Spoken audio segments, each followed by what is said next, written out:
Continuação da leitura do livro O Efeito Sombra, Criadores da Sombra. Mesmo que você não tenha prestado a menor atenção a Freud ou Jung, você herdou um self diferente por causa deles. Eles tornaram impossível pensar na natureza humana como algo que não seja um profundo mistério. Como a ponta de um iceberg, somente uma pequena fração sua é visível ao mundo físico, sem ser vista e frequentemente ignorada. A alma humana é um lugar de ambiguidade, contradição e paradoxo. E é assim que deve ser, porque toda a experiência da vida, que é manifestação da alma, é resultado de contraste. Você não tem experiência na ausência do contraste, luz e sombra, prazer e dor, acima e abaixo, à frente e para trás, quente e frio. Se não houvesse divisões, não seria manifestação. A consciência seria um campo vastamente árido como um deserto. Você estaria ciente de tudo, porém de nada em particular. Desse modo, para ter uma manifestação, você precisa de energias opostas. Por isso, inimigos declarados também são aliados ocultos. Osama Bin Laden e George Bush, por exemplo, criaram um ao outro. Na superfície eram inimigos, porém no fundo eram aliados. É um princípio genérico. Você precisa de seus inimigos para ser quem você é. Jung tinha coragem para ver que cada um de nós precisa de um lado sombrio para ser quem somos. Na verdade, o inconsciente coletivo se trata de como a raça humana evoluiu, passando a cada nova descoberta de forma invisível. Essas são descobertas primordiais a respeito do self. É um fato básico de antropologia física que no Homo sapiens, uma grande parte do cérebro, o córtex, é dedicada a funções superiores. O córtex nos permite discernir, ele dá origem ao amor e à compaixão. A religião nasceu no córtex, junto com nossos conceitos de céu e inferno. Sem o cérebro superior, jamais teríamos desenvolvido a leitura e a escrita, a matemática e a arte. Mas que choque desencavar os restos dos homens de Neandertal e descobrir que aquela espécie não somente tinha córtex enormes, mas apenas ligeiramente maiores que os nossos.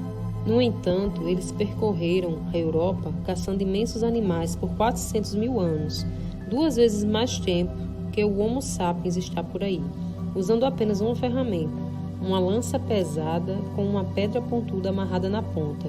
Sequer progrediram ao uso de uma lança mais leve que pudessem arremessar.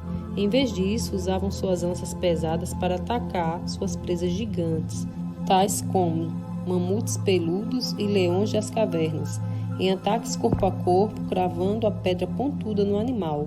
Como resultado, quase todos os esqueletos masculinos de Neandertal apresentam múltiplas fraturas, mas os animais imensos reagiam, e por quase 500 mil de anos, o cérebro do Neandertal não conseguiu perceber que seria muito mais seguro fazer armas mais leves que pudessem ser arremessadas à distância. A evolução dos seres humanos dependia não do cérebro físico, mas da mente que o utilizava. No domínio do inconsciente, o aprendizado ocorria em silêncio, sem ser visto. O Homo sapiens era capaz de usar o cérebro para questões muito mais complexas que seus ancestrais. Uma vez que a mente percebeu como fazer armas melhores, a vida se tornou mais fácil.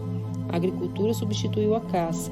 À medida que a vida ficou mais complicada, a linguagem sumiu para que as pessoas pudessem trocar ideias. Em outras palavras, Jung deparou com um local secreto, onde estava toda a ação.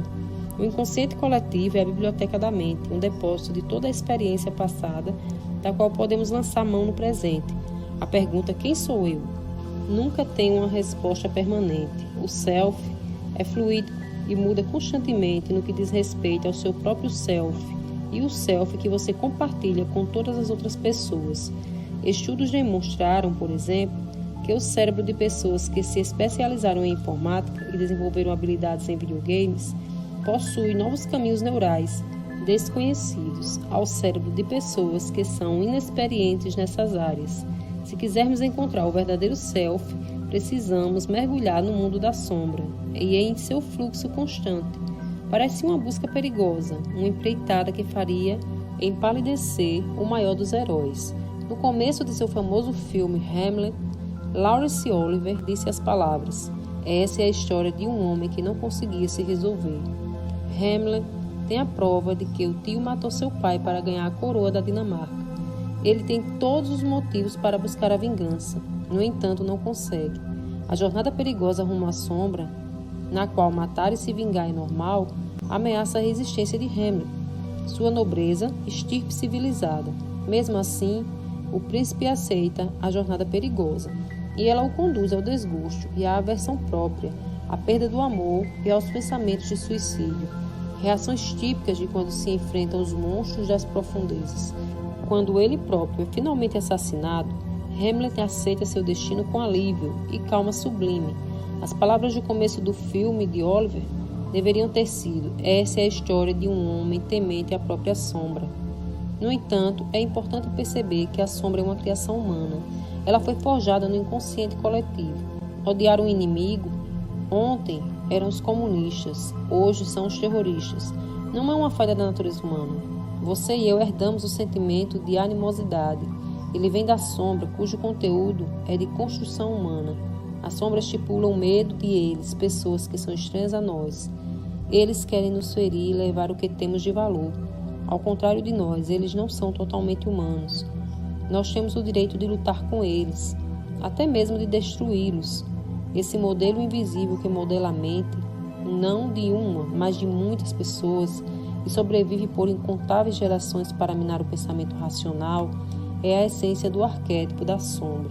Os seres humanos conscientemente criaram vastas civilizações como cenários para sua evolução. No entanto, em nível inconsciente, temos acumulado uma história que vai muito além da experiência de qualquer pessoa ou época individualmente. O que você chama de eu, na verdade, é nós, em grau muito mais abrangente do que você imagina.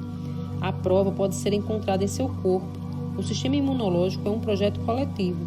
Sobre seu osso peitoral há uma glândula chamada timo, que produz os anticorpos necessários para que você resista às infecções de germes e vírus invasores. Quando você nasce, seu timo é subdesenvolvido. Ao longo do primeiro ano de vida, você depende da imunidade do corpo de sua mãe, mas o timo começa a crescer e amadurecer, até chegar à função e ao tamanho máximo, aos 12 anos. Depois vai encolhendo. Durante o período de crescimento, o timo lhe dá anticorpos para as doenças que atingem toda a raça humana. Você não tem de ser infectado por doença alguma. A herança da imunidade é coletiva. E ao mesmo tempo continuamos a aumentar o depósito conforme deparamos com novas enfermidades. Este exemplo mostra que você não tem um corpo físico à parte. Seu corpo participa de um projeto coletivo, um processo que nunca acaba.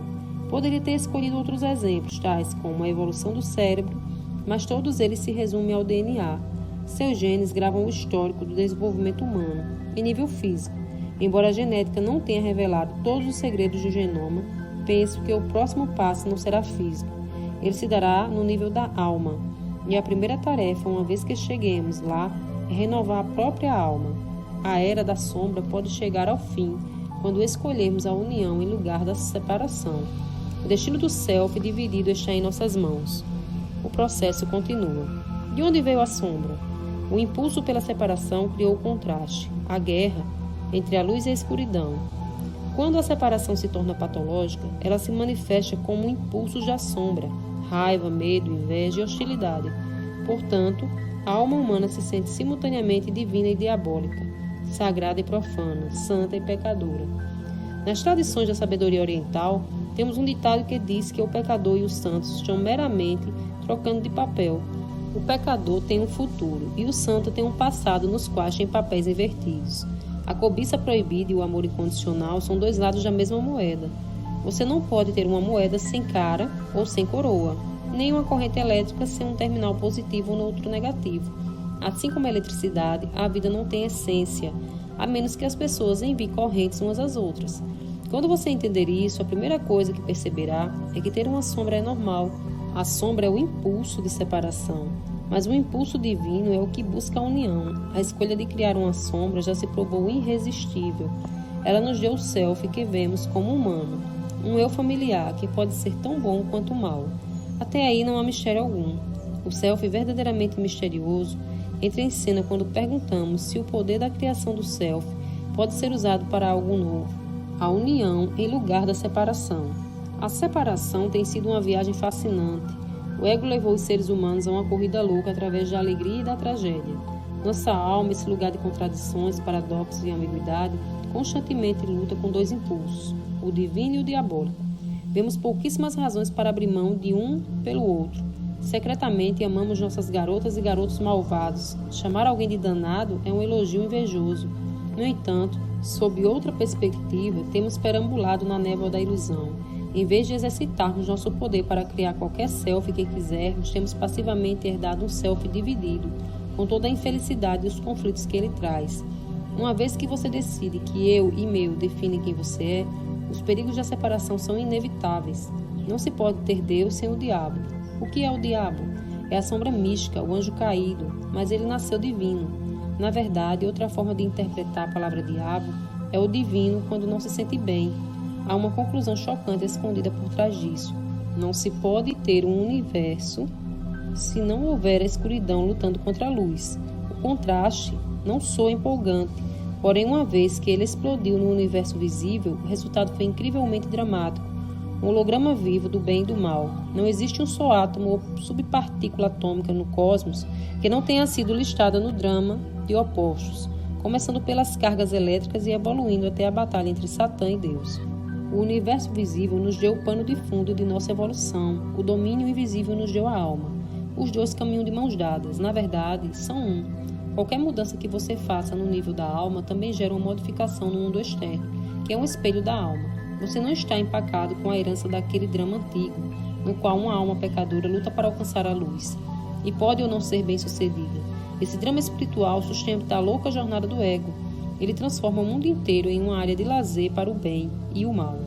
E tudo que vem junto, pecado e redenção, tentação e retidão.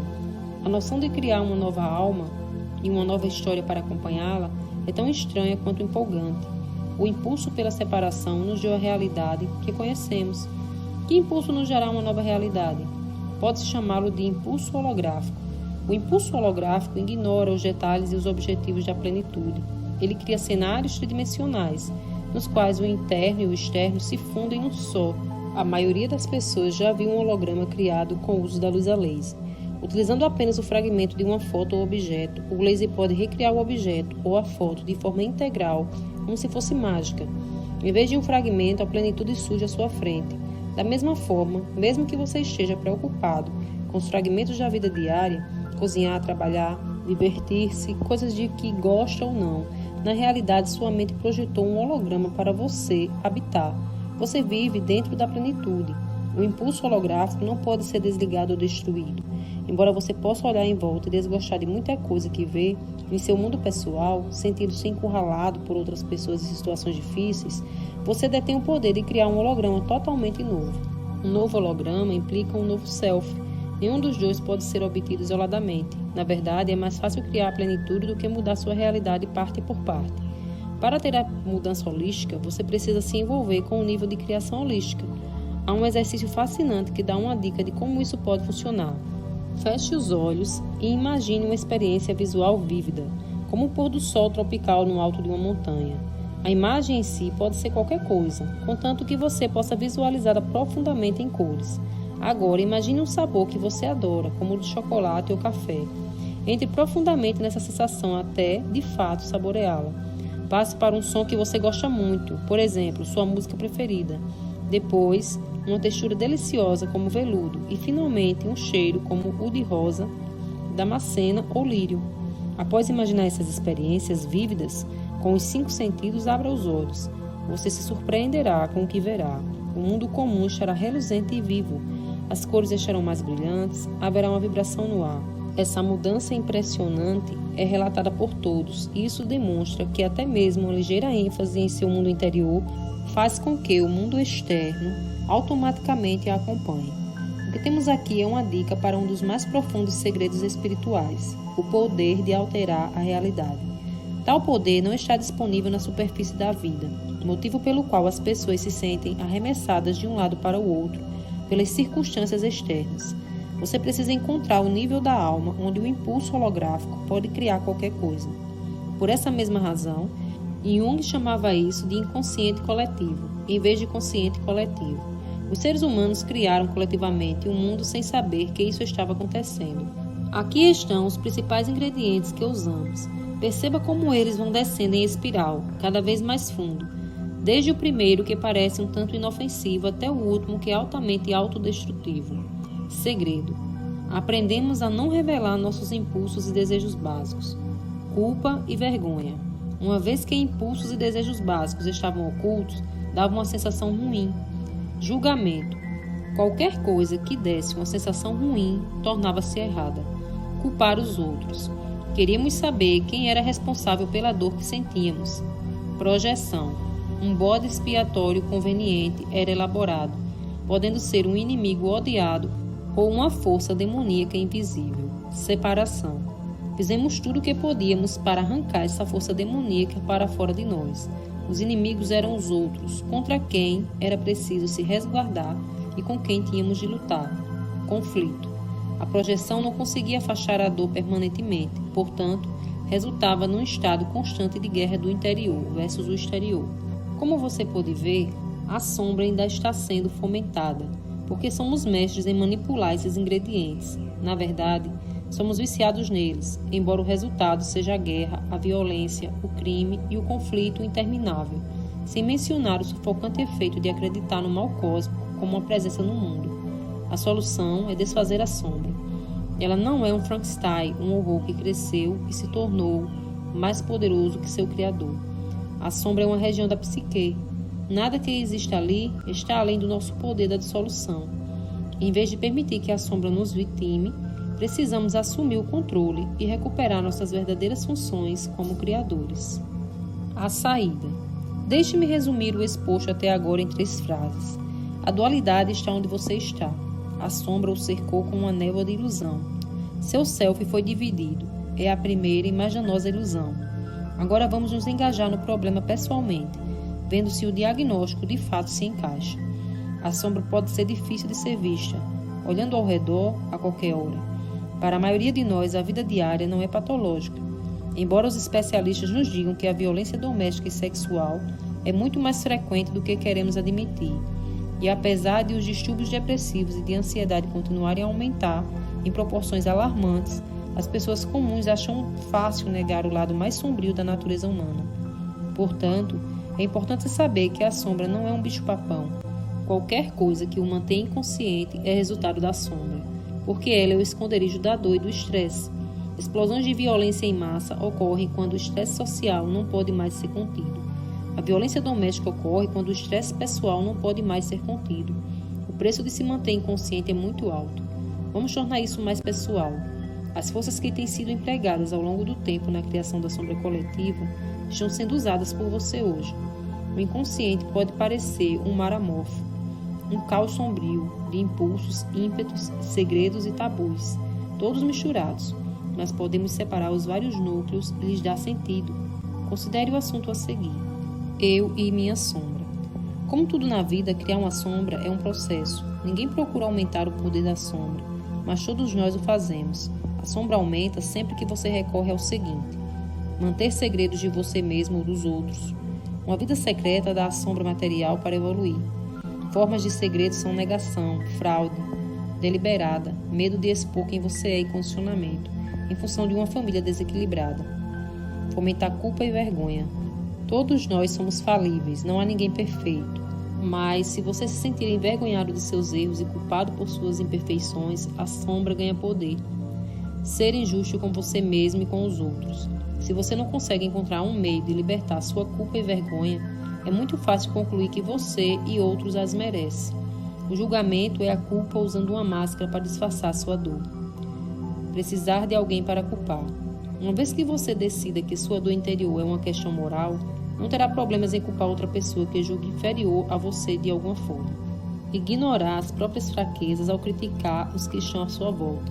Esse é o processo de projeção que muitos não enxergam nem compreendem muito bem. Mas sempre que você tenta explicar a situação como um ato de Deus ou do diabo, você está projetando. O mesmo vale para identificar eles. As pessoas mais que causam problemas. Se você acredita que o problema está com eles, você projetou seu próprio medo, em vez de assumir a responsabilidade por ele. Separar-se dos outros. Se chegar a ponto de sentir que o mundo está dividido entre eles e nós, você vai naturalmente identificar seu lado como o lado bom e escolhê-lo. Esse isolamento aumenta a sensação de medo e desconfiança, ambiente em que a sombra prospera. Lutar para manter o mal contido. No fundo do ciclo, as pessoas estão convencidas de que o mal está à espreita em toda parte. O que realmente aconteceu é que os criadores da ilusão estão sendo iludidos por suas próprias criações. Tudo se juntou para dar à sombra um imenso poder. Demos o primeiro passo para remover o poder da sombra ao expor os processos que a alimentam. Existe uma espiral declinante. Ela começa com o pensamento de que é preciso manter segredos, depois esses segredos, em vez de permanecerem silenciosamente escondidos, tornam-se a fonte de vergonha e culpa. Entra o julgamento pessoal. É doloroso demais conviver com isso. Então você procura alguém de fora para culpar. A espiral acaba levando ao isolamento e à negação. Quando você se encontra lutando contra o pecado e o mal, já terá perdido de vista o fato básico que o salvaria. Não é a redenção do diabo. O fato básico é que você ingressou em todo esse processo por vontade própria, fazendo simples escolhas. Sendo assim, para escapar precisa fazer escolhas opostas. Dividi essas escolhas em 4 categorias como passos a serem dados. Pare de projetar, desprenda-se, abra mão do julgamento pessoal, reconstrua seu corpo emocional. As escolhas básicas da vida estão disponíveis para todos. Tomamos as decisões opostas o tempo todo. A sombra nos persuadiu a culpar os outros em vez de assumir a responsabilidade. Ela nos diz que somos indignos de amor e respeito. Promove a raiva e o medo como reações naturais à vida. Todos nós estamos emaranhados nessas escolhas desastrosas. Elas sufocam nossa vida e tiram toda a alegria. Portanto, nada é mais urgente do que reverter o processo, e quanto mais cedo, melhor.